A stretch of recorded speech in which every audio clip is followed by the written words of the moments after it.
Matthew, the tree's gone. What? The tree's gone. Yes, we don't need the tree anymore. Now, do you ever wonder if traction bars are actually worth it?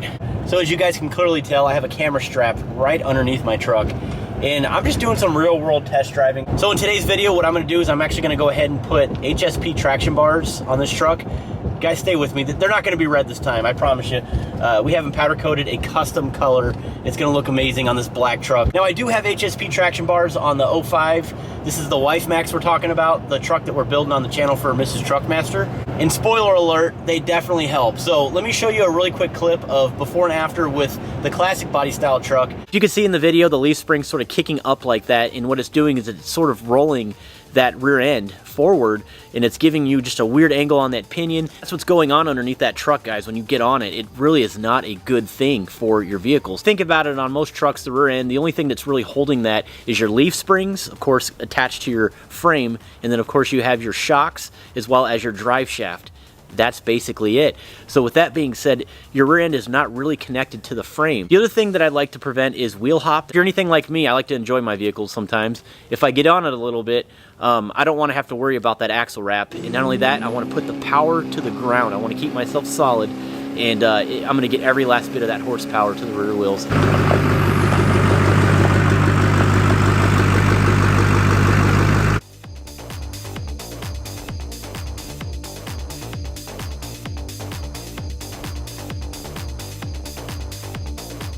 Not only does it look good, but we're gonna go ahead and test this out right now. Let's go ahead and take it on the road.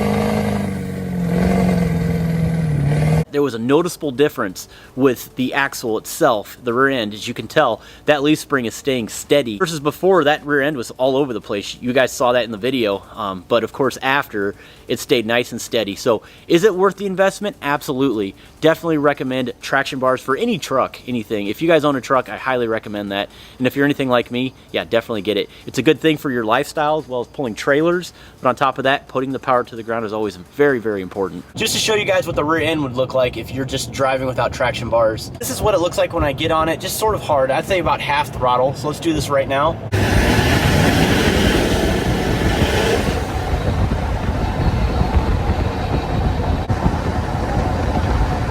So I'm gonna hit a railroad track about 50 miles an hour.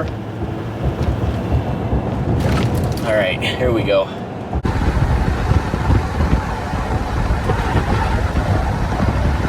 We're going to jump into the comparison on the newer truck. This is a 2018 Duramax. Especially the frame construction on these newer trucks, they're more of a tube chassis design versus the C shape that we saw in the older trucks. If you guys are interested in anything, cold air intakes, piping kits, traction bars, just anything they have on their website that's HSP Diesel, use that discount code TRUCKMASTER. It's definitely going to save you guys some coin if you plan on upgrading. But I figured I'd have a little bit of fun on this video. Let's go ahead and get started.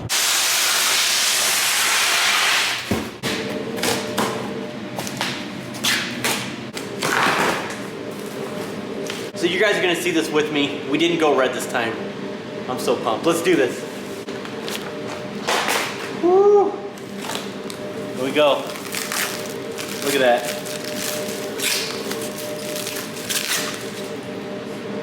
Check this out. Isn't that beautiful, man? That's gonna look so good with the black.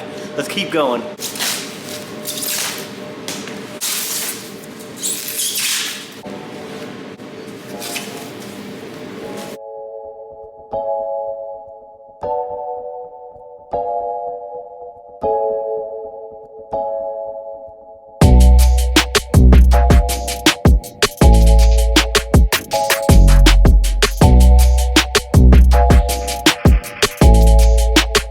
If you guys are actually interested in learning exactly how to do this properly, I will leave a link in the description. We actually did one on an L5P as well. Your 2015s to your 2019 pickups, but this is your drop mounts that's going to connect right to the lower part of your axle, and your U-bolts will secure those in place. And these are really nice. They're greasable Johnny joints. and they're going to actually be screwed in right on the ends. These are going to be the 8 bolts that you'll need for the side brackets, as well as washers, nuts, and of course your grade 8 bolts, which are going to connect to the back of these drop brackets to the back of these bushing. Now, a couple downsides to doing this install. Once it's actually on the ground, it will sort of rob some of your ground clearance in the rear, but let's be honest, guys, if you're not rock crawling, really, what does it matter? Let's just go ahead and get this thing installed and see what it looks like. This is gonna be awesome. Let's do this.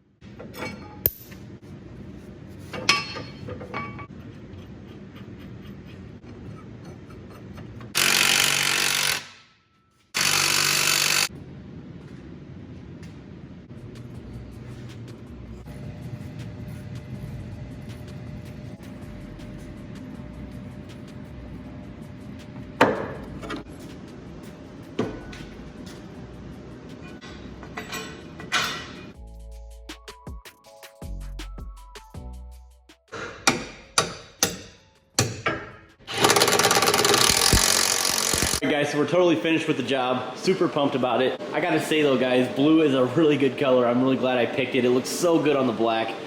I'm gonna go ahead and torque these bolts to 150 foot-pounds. I'm gonna do that off camera. But everything is tightened up. Everything is good to go. It's looking really good, guys. Let's go ahead and get it on the ground and see what it looks like. But more importantly, we're gonna go ahead and strap the camera underneath the truck and see how it actually works.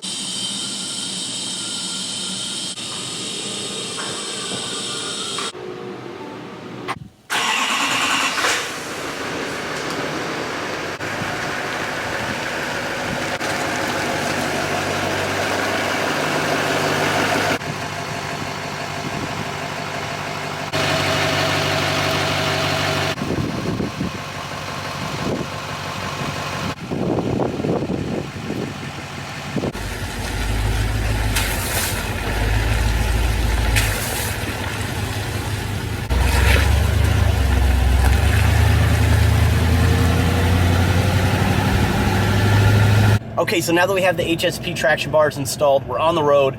We're gonna go ahead and get on it a little bit. Again, we're gonna review the footage, compare the results, and see what happens here. But I'm not gonna lie, I make these videos look super easy on the install process, but it really wasn't, because my drill bits were actually pretty worn out, so I had to use other drill bits, so it took me a while to actually drill into the frame. But it's not really a huge deal. But if you guys do get into this project, make sure you guys get some nice step drill bits, as well as some nice Milwaukee drill bits as well, because it could be a real challenge if you don't have the right tools. So the TC is off right now. Again, I'm gonna go ahead and just kind of get on it a little bit. Ooh, I got on it hard. Again, I think the pulsar's on level 5. Oh boy, okay, we'll see how that goes. I launched it hard in the last time, so we'll see what the rear end looks like there.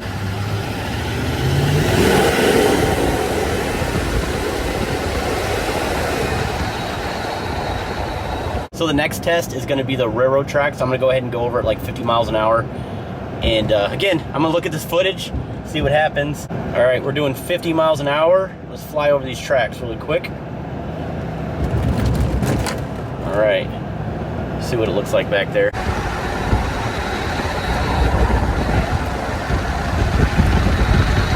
But that's it, we're done with our test. Let's get back to the shop and compare the results. Okay guys, so now that we're here back at the shop, I gotta say I'm pretty impressed with those traction bars. Guys, let me know in the comments what you think about the color too. Let me know if I made a good decision. I personally think I did. But anyways, let's talk about this really quick, about the drive. Matter of fact, I have Mrs. Truckmaster that made a debut on here on the channel. How you doing? Same old, same old. How are you? Good. Hey, so let me know what you think about the traction bars. First impression. They look good, don't they? Yeah, but do mine sit that low? Yeah. Well, no, your truck sits a little higher because you have 33s on it. Man, you're not gonna have much ground clearance, I know. Yeah. I was talking about that in the Don't video. be driving through the fields or anything. Well, I said as long as I'm not rock crawling, I think I'll be all right. But when was the last time I took any of my trucks rock crawling? Well, I wouldn't put it past you. If you guys don't know, I installed the high flow cold air intake as well as hot side and cold side down here. I haven't done the mouthpiece yet. I think I need to do that. We do have the stock charger, although I am considering doing a Ryan's Diesel Service 63 mil for this L5P. I think it'll really kick it up a notch, especially with that new Pulsar. And then also, guys, if you didn't know this, I did install a PPE downpipe as well as the up pipes. So the truck is really breathing good. I have high flow pipes, try to keep it the same theme with the HSP. And I also went red, white, and blue. That's another reason why I picked the blue color with the black, because I already have blue in the engine bay. What do you think? Yeah, it looks good. I'm kind of worried about the clearance though with you, the way you drive. Really? We just had the turnover ball gooseneck hitch installed when I bought the gooseneck, or the gooseneck trailer, should you? Oh, yeah. Oh. Forgot about that. Yeah, it's been chilling back there. This is the tailgate for the van. For my little mishap, yeah. She may or may have not have backed up into the LBZ in the driveway once. Always talking bad about Earl, and then here I am. Big old trail ready bad boy. If I ever hit a deer, I'm good. Well, maybe not my own property. But yeah, guys, you can't really see it, but there's a gooseneck ball sitting there for my gooseneck trailer. But yeah, it's just a tow pig. I don't know if I'll really ever do much to it other than maybe boost auto parts, you know, mirrors, little things here and there, but I don't want to get too crazy as far as the looks of the truck. We say that now though, huh? Mm-hmm. Yeah, I don't know. I really want to put some sweet wheels on this thing, but I just don't want to ruin the integrity of the ride quality, man, because this thing rides like a Cadillac. It's super nice. It was a night and day difference with the Wife Max when we installed the HSP traction bars on hers. As you guys can see in the video, the way the axle just sort of kicked up like that, pinion went up. That's called axle wrap, obviously. This one, not so much, okay? It's not really as... Well, it's not lifted either, right? Your truck isn't lifted either. Well, I know, but you said mine sits high. It does sit higher. Yeah, I do agree. Does it matter with like how much power like you're pushing? She makes a good point, guys. So she's sitting well over 750 horsepower. This thing may get 520 maybe, I don't know. It doesn't have nowhere near the amount of torque that the Wife Max is putting down. I think it was 1,400 foot-pounds on her truck. So yeah, good point. Thank you for bringing that up. But as far as ride quality goes, I hate to say ride quality. Is that a scratch? Yes. Oh no. Shopping cart, something. That's not good. Anyways, as far as ride quality goes, I've noticed the railroad track test. I know it sounds a little weird, but when I was going over the railroad tracks without the traction bars, I've noticed that when I installed them, going over them, it actually floated over the tracks. What I'm trying to say, guys, is it definitely helps out with ride quality in the back. It's not as bouncy. That's kind of where I'm getting at. And not only that, it keeps the integrity of that pinion angle, and it keeps us planted like we talked about. So overall, I'm very impressed with the HSP traction bars. And what do we have here? So today on so I wanted talk show. What can you win today? No. I may actually run some giveaways, but guys, I know this seems a little repetitive when I talk about vehicle parts. It also helps the builds on the channel as well. Like we're gonna be putting some work into Wife Max pretty soon. Undercover stuff. I'm so ready. Yeah, we'll talk about that, guys. It's been probably a year and a half. We haven't said anything about it. Man, we're talking already too much. We'll talk later about that. Oh, there's lots that's gonna happen. So, a lot. Like more than, Okay, I'll stop. Yeah, that's enough. All right. Wow. So what I do is I like to sell things on my website. For example, AirDog lift pumps. Definitely go to, especially do the 165 GPHs. Don't short yourself, man, because if you ever want to increase the horsepower on your build, you're limiting yourself. But I guess we could talk about that in a separate video. But, I sell transmission braces, tons of decals and key tags, pretty much for anything. If you're a truck owner, you should be able to find something cool in there. We also sell the valve stem caps, PPE boost valves for your LB7s. We have fuel rail plugs. We have ported fittings for your CP3. I mean, man, it just keeps going. Passenger side high flow PPE up pipes. So out of all the builds that we have here, what is your favorite versus, just nix your truck. What's your favorite? Oh, well, I really like the LMM. This one in the garage? Yes. I just love how it looks, how it's turned out over time. You've done a really good job on that. Does it remind you of our old truck? Yes, a lot. Yeah, she's right. I mean, this is This is a gem, man. And of course, you know, we did the piping kits in here too, RDS Turbo. We got a lot yet to come on this one. I'm not done. Now, switching topics really quick. Let me know in the comments, guys. Should I remove the Nerf bars, the step bars on the Denali? But I'm debating whether or not I'm gonna put this on the LMM, this Chevy right here, or put it on the Denali. You guys let me know in the comments. I like these. Well, this one already has steps. Yeah, I agree, but to me it just looks a little too much. Well, yeah, but like this isn't supposed to be a show truck, right? The practical family grandpa truck. You need to stop. I'm gonna keep her stock. You're getting sidetracked with some things on this. All right, guys, let me know in the comments. Retractable step bars and or just leave them. Let me know. The frame rail right here in the center is actually rusted out, and we have this nice, good sized ding that we got to fix. And what else, Mama? Yeah, you've showed them this too. Yeah, somebody did some shoddy body work here. It's all body filler that chipped off, and there's some scratches and just little things, but yeah, it's not a huge deal. It really isn't. The bed is savable, but I learned something. I took it to the body shop, and the body guy was looking at it, and I don't have an eye for this stuff, guys, but you can see a bunch of scratches. Ooh, oh yeah, zoom in here. I didn't even Man, notice I don't even know if the camera can pick that up, but they're pretty rough scratches, right? And you go all the way down the end of the bed, and it kind of ends like right here, okay? Like basically like midway into the side. The thing is it looks like somebody cut this whole panel out and then replaced it with another panel. Oh, well. So there was a lot of work done to this bed. I would have never known. I wouldn't have known either until the guy pointed it out. And then like little scratches, but. If you're a body guy or you know how to do body work, you guys have an eye, man. I'm telling you, because I did not notice it. You should do some chrome handles on this. You think? Yes. To match the mirrors? Great idea. Mrs. Truckmaster, thank you so much for being along as I make these videos, getting your input as well. It's really cool to get you on the channel. It's kind of hard to find a wife that will be in the garage with their husband actually get dirty and wrenching. I think that's neat. Well, I don't do as much as you, that's for sure. But I try to help here and there. Hey, you installed the injectors on your truck. Well, yeah, that was cool though. That was my truck. Yeah. I can't wait for that thing to get done. It's going to be one of I'm excited. I can't wait to see, yeah. But it might be down for a while too, so that's kind of a bummer. Hey guys, that's it for this video today. I'm going to leave a little bit of bonus footage at the end. We just are debuting some brand new parts that we're putting on the website as well. So if you want to watch that, go for it. But that's pretty much it. We'll see you on the next one. Stay tuned.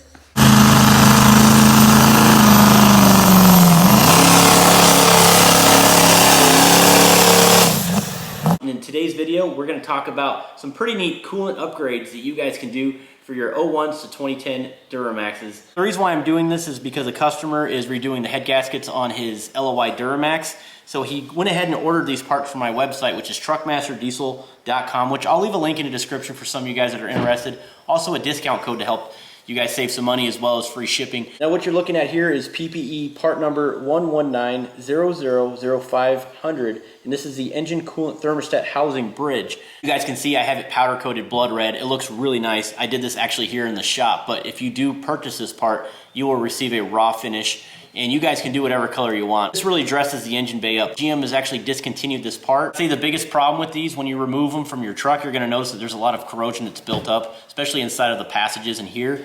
And you really want a free-flowing design. You don't want to have to worry about that, especially when you're putting your vehicle all back together. The cool thing about this part is the thermostat housing bridge is composed of high-strength cast aluminum that will actually allow for long-term durability. On top of that, this thermostat housing is a direct fitment for your OEM cylinder heads. Now moving on to the coolant bypass tube, this is a really nice construction made of 304 stainless steel. Again, something that will not corrode whatsoever. In the kit included, it will come with your Vidden O-rings as well that you're gonna need once you actually install this part. Now moving on to this part right here, this is actually your coolant return pipe. And this is part number 11900130, which would actually go to an LOY. And I'll leave the other part numbers in the description below for the 01 to 04, your LB7s, as well as your LBZs and your LMMs. When you receive this, you can actually reuse your third thermostat, which is connected to the hose as well. And you shouldn't have any problems. It will look great, it'll free flow, and again, it's a 304 stainless steel construction. But I've seen a lot of vehicles come in through the shop where these will just be packed full of corrosion, and then it'll block up some of the coolant passages, especially in the heads. It'll throw a lot of that debris right inside of all your internals, and it'll cause blockages, which in return can add additional pressure in your cooling system. Trying to chase down those little gremlins is a nightmare. But once again, guys, if you have your vehicle apart or if you just want to upgrade, these parts are not only going to look nice, but it's going to protect your investment. So I wanted to raise awareness on the new coolant upgrades that you can do to your Duramax. I'm also going to do more reviews on diesel parts to kind of educate you guys if you guys decide to upgrade your diesel truck. But hey, that's it. I appreciate your time as always. We'll see you on the next one. Stay tuned.